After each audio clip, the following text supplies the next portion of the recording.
Please welcome Myleene Klass.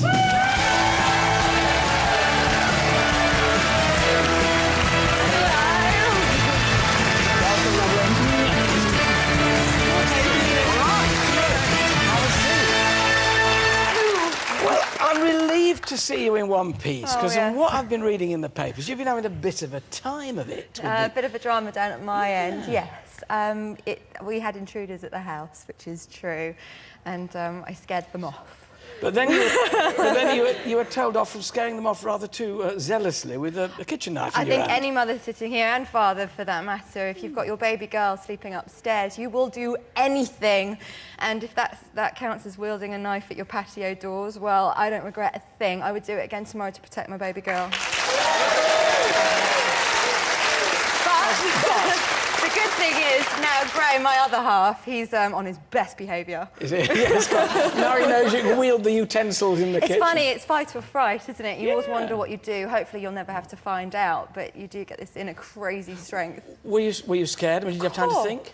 No, I didn't have time to think, and afterwards I was quite scared at how bad it had got, and it's two men that you're encountering, and all that's separating you is a sheet of patio door glass. It's not ideal, but at the same time, you know, like I said, it's fight or fright, and you'll do anything for your daughter, so you fight. I don't want to scare you, but you'll only have me between you and the public on Friday night. Not a plate glass window. On the contrary, I'm looking forward to it. I really am. So am I, enormously. Now, I'll let you tell viewers a little bit more. It's called Pop Star to Opera Star. It takes established pop stars, 8 of them, and trains them to sing opera. Well, it does what it says on the tin. We've got these incredible pop stars right across the genre, everyone from Bernie Nolan to my own ex-band member, Kim Marsh. We've got Danny from McFly. It's just such an eclectic mixture of pop stars. And obviously we know these people and we know that they're very capable in that genre of music. But they've all been set the challenge to learn a completely different genre. Love or hate opera.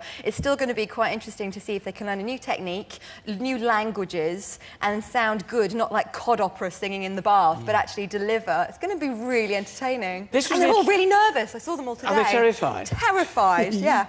This is the exciting thing for me, because I'm not, to be honest, I'm not a fan of reality shows. Really? Strictly I like. Well, strictly I'm because they're learning to do something. You do know where I came yes, from, I do. don't you, Alan? I'm a fan of you, Cheers. but I'm not a fan of Big Brother and that kind of thing, and I'm a celebrity. It's not my bag. But the thing that struck me about this was it's somebody who is very skillful anyway, learning a new skill, and with Catherine Jenkins and the great operatic tenor Rolando Villazon mentoring them. And Meatloaf and Lawrence Llewellyn-Bowen. Can you imagine? That's our judging panel. What about being judged by Meatloaf and Lawrence? That's well, I very mean, Lawrence is very clued up on his classical music, and Meatloaf has got such an incredible voice. You can't ignore that. I think he trained as an opera singer in his early years, which I think people don't There's really loads know. of classically trained musicians that people don't necessarily realise, like the Chemical Brothers, and when you listen to Celine Dion, half her songs are classical pieces, like All By Myself is a classical piece, it's the Rachmaninoff just set to words.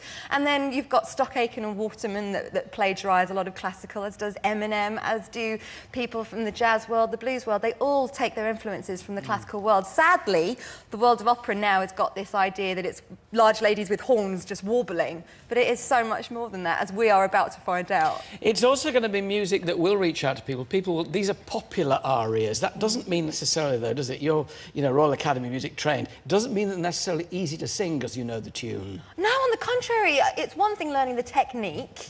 Then at the same time, you've then got to be able to be a really good storyteller, because sometimes these songs are in different languages. And what do you do if you forget the words in French or German and you don't know how to speak that language? You're going to have to make it up, which again, I can't wait to see. Well, you and I, it's live, you see, on Friday night between 9 and 10:30 on ITV1. The thing from our point of view is, if we hear a bum note, it's going to be very difficult to say, oh, that was lovely, wasn't it? That's what's worrying me, is being nice about somebody. You can't cut it, but I shall endeavour to be very encouraging to everybody. Well, absolutely. I mean, look, we've got the best seats in the house. I wouldn't want to step into their shoes, because they are all beyond petrified, because they've made it in their own genres already, but suddenly they're going to have to be judged completely anew. So some of them are really worried about what they've let themselves in for, but at the same time, we might find another opera star. We've got our Paul Potts now and our Subo. Who knows where it's going to go? We'll see what we can find. It's going to be lovely to work with you. I'm really looking forward to it. I can't wait to work with you. It'll be good. She's ever so nice. Ladies and gentlemen, Myleene Klass. Thank you.